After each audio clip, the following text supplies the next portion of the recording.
Hi everybody, so it's Q&A day today, so we're going to run through some of the questions you've been posting, all the different videos and comments that you've been making. So hopefully we'll cover everybody today. If we haven't, obviously we'll have a wrap up and add the next ones into the next Q&A session. So first questions come from Zong. So basically you're asking about the multivan charging times. So this is on the hybrid, so the PHEV. So it's got a 13 kilowatt hour battery. So to charge that on a wall box, for example, is about 3.6 hours, I think, what they quote. So you're probably talking around 4 hours, probably something like that, if you use that as a guide. Did mention about a 3-pin plug as well. You'd probably get quite similar times, obviously a little bit longer on a 3-pin plug, depending on the setup where you actually are, where that 3-pin plug is. So depending on what type of installation you have at home.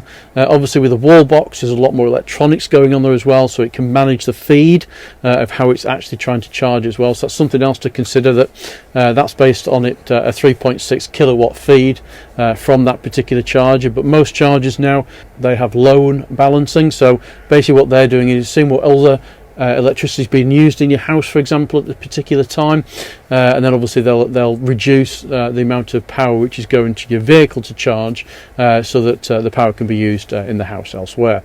Obviously if you're charging up at night, that doesn't matter because you're probably using very little power, and obviously then it charges your vehicle up. So if you work on the basis of about 4 hours, obviously looking to get an electric vehicle or a plug-in hybrid version of the vehicle as well, getting a wall box is the ideal thing. So next questions come from B, asked about the auxiliary heater and what does it do. So I'm going to assume we're talking about the auxiliary heater that you would find on things like the coast and the ocean, which obviously then is an option as well on the other vehicles. So this is the auxiliary heater which gives you your heat or your hot air to the vehicle, which is standard on the ocean model, separate from the actual vehicle heating system. So you can switch it to come on, you can program it to come on in the morning, for example, and heat the vehicle for half an hour. You can have it on in the evening, so it keeps them at a particular level of temperature that's in there as well. There are a few other auxiliary heaters that get mentioned now and again. Again, these are all things that generally are standard. So you can have things like auxiliary heaters within the engine bay, and these are ones which heat up the coolant that's in the vehicle. So normally, obviously, on a normal vehicle, you have coolant in there which keeps the vehicle cool, or keeps the engine cool as it's running around, and that's how normally you get your heat into your vehicle. So they have a heat exchanger which takes the hot water, for example, and then that turns that into heat to actually blow into your vehicle. And a lot of these vehicles have a heater which specifically heats that water. So rather than having to wait for your engine to warm up and to heat that water, you can have an additional heater to heat that water up even quicker. And then that has certain benefits then, for example, if you just sat on the side of the road and you want it to heat up. Really popular in things like pickup trucks that, say, utility companies are using, because you can imagine, for example, they might want to heat the vehicle very quickly without it actually going anywhere. So if it's just on tick over, it'll take quite a long time to come up. So I hope that kind of answers that question for you, B, and then you get either one or the other different variations of those. Kevin's asked about roof racks for the California, in particular the Ocean. So yes, you can get roof racks. The roof has the ability to put 2 bars on there, and they can slide up and down the actual roof mechanism. We've had quite a few questions recently about roof racks and things like that, so we are going to try and do a separate video and look at roof racks on California. So we'll look at bars, how they actually go on from on there, maybe try and get a roof box as well, and show you how that works on there as well. As I think I said before, there's a 50 kilogram weight limit on the roof, so that's the most that you can actually put on the roof as well that's there. A question from Jan referenced the Grand California. I believe you keep your Grand California covered, so I don't know whether that's outside or whether you've got it inside in a garage or something like that, where it is. And you're asking about the leisure batteries and should you keep them topped up. So a couple of things. Obviously, if you're inside and you haven't got solar panels, your leisure batteries will deplete over time, and there's a couple of things that you can slow that process down and make it better. So one is your main electrical switch in the cupboard. Obviously you can turn that off, and then that will lessen the amount of which those batteries go down. Leisure batteries are designed to be depleted and to rise up again. They're not like a car battery, it likes to keep itself at an optimum range that's there as well. So but I would suggest that you do keep it topped up on an off-so regular basis. You'll get an idea how long it's going down, and the best thing to do, if you're in somewhere that's got electricity, just plug your plug into the side of the vehicle, and obviously that then will give the vehicle a charge up and recharge it accordingly. It's on there. So for me, yes, I would keep it topped up. I don't know how long you're leaving your vehicles for, but those leisure batteries do tend to last quite a long time if you've got the main master switch turned off that's on there as well.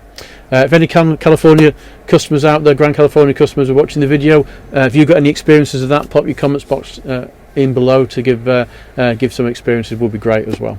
This is a nice and quick, easy one from another Kevin. He's asked, is there an awning for the Caddy California? Simple answer to that is no.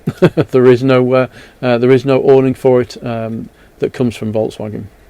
Question came in reference the Grand California.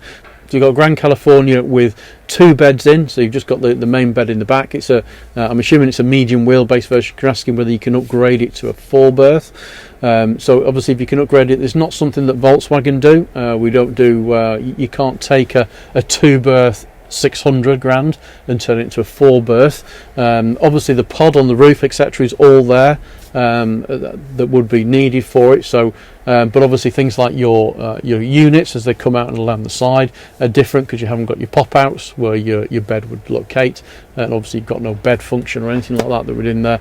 And obviously for those parts, it will be horrendously expensive to put all those things. It would be far cheaper just to go and buy a 4 berth Grand California and obviously just change it from on there. So no is a simple answer to that. They can't do anything to upgrade that to another bed section. I think it's worth mentioning, I have seen on a 680 version where somebody's actually had a bed over the seats on the front. Only a single bed, I hasten to add, over the front seats of the vehicle. I'm not quite sure how it all worked. I saw it in a picture somewhere where somebody put in, I think converters do a similar kind of thing. I think that it obviously just it's a single bed. I think it's for children, I think, to go over on there, and I'm assuming you can probably do that on a 600 or a 680. But I said that's not a Volkswagen thing. It was just something that I'd seen, and I haven't anything more than that, but you could always have a look at that if that was something that would suit you. So somebody's asked about Palmerston alloys. Can you buy them from a dealer? Yes, you can. Pretty much anything on any vehicle you should be able to buy from the parts department, whether that be wheels, whether it be a seat belt, for example, whether it be a trim panel, whatever the case may be. When any car manufacturer makes a vehicle, obviously they agree then that they're going to supply the parts to that vehicle for the length of that particular vehicle's life. So things like alloy wheels, any alloy wheels you can get, you can go to parts department and buy. Now there's a few caveats on that. One being obviously the part might not be in stock. It might not be in stock in the UK. So then obviously you'd have to wait for that part to arrive, and obviously it'd have to be ordered from manufacturer that's in there. And the other side of it can be the cost. You do tend to find that parts like, for example, alloy wheels that are a factory option do tend to be very expensive. Somewhere in the regions of, and don't quote me on this, but I have heard and looked at ones before where the alloy wheels have been like £500 for one wheel. For something which is a factory option. So obviously just bear that in mind as well. But to answer the question, yes, you should be able to go and buy those wheels should you want to from your local dealer. Staying with wheels, so that's why you can't get 16-inch wheels with a 4Motion. Luckily for that person, somebody else actually answered the comment, which is great. I love to see it when other people see a comment and actually know the reply to it as well. And the response was spot on. The 4Motion comes with the larger braking system that's on the vehicle because it's got the bigger engine. So obviously in the 4Motion it's the 204 PS. So a 150 engine and a 204 PS do have a slightly different braking system. And when I talk about a slightly different braking system, I just mean the size of the brakes. So the caliper, for example, is bigger on the 204 PS. Now this isn't 100% between all the different models because they do change them as they come along. So for example on things like the Ocean model, you'll tend to find that the braking system has been the same.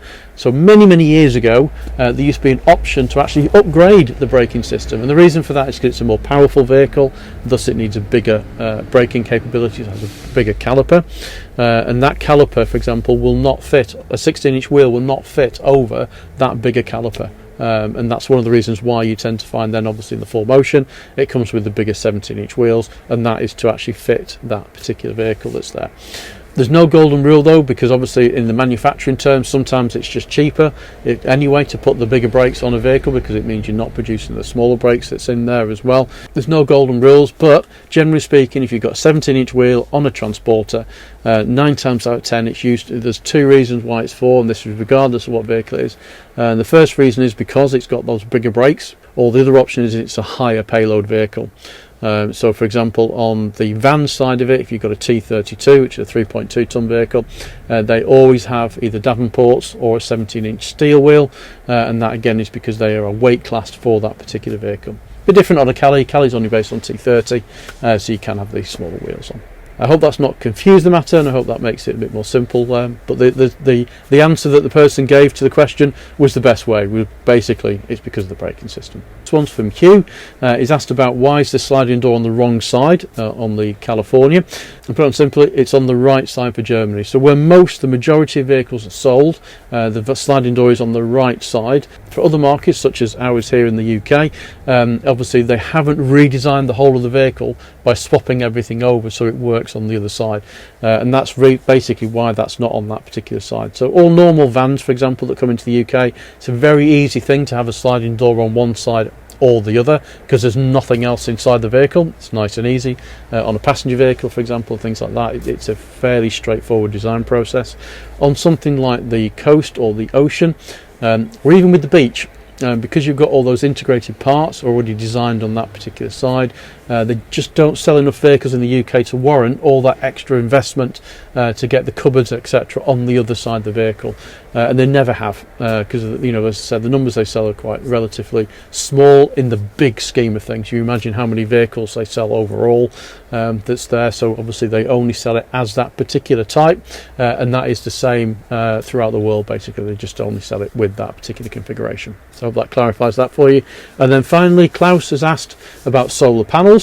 Is there any options on the Ocean for solar panels? There isn't from the factory. There are a lot of specialist companies out there that will fit solar panels for you, whether that be the ones which stick on to the roof, so they're actually stuck onto the roof that's there, or actually properly mounted solar panels as well. I've personally not had any experience of having solar panels fitted, how they work with the Ocean. If somebody has, I'd love for you to get in touch and maybe give us some feedback on that, and I can forward that on to the rest of you as well, if that's something that people are looking for. I know solar panels is a big thing. It's a big thing that people are talking about as well. It gives you that bit more off-grid flexibility. I have discussed it in the past as well on the channel that's there. But as I said, for the moment, no, it's not an option that the Volkswagen do.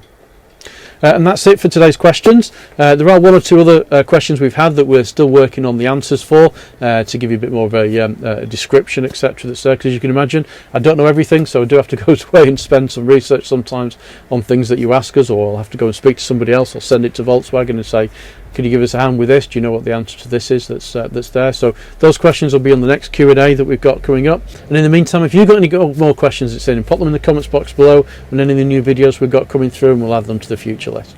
So I hope you enjoyed today's video and you found it useful and you've answered some of your questions. If you have, give us a thumbs up, give us a like as normal. If you don't subscribe, and we'll see you next time.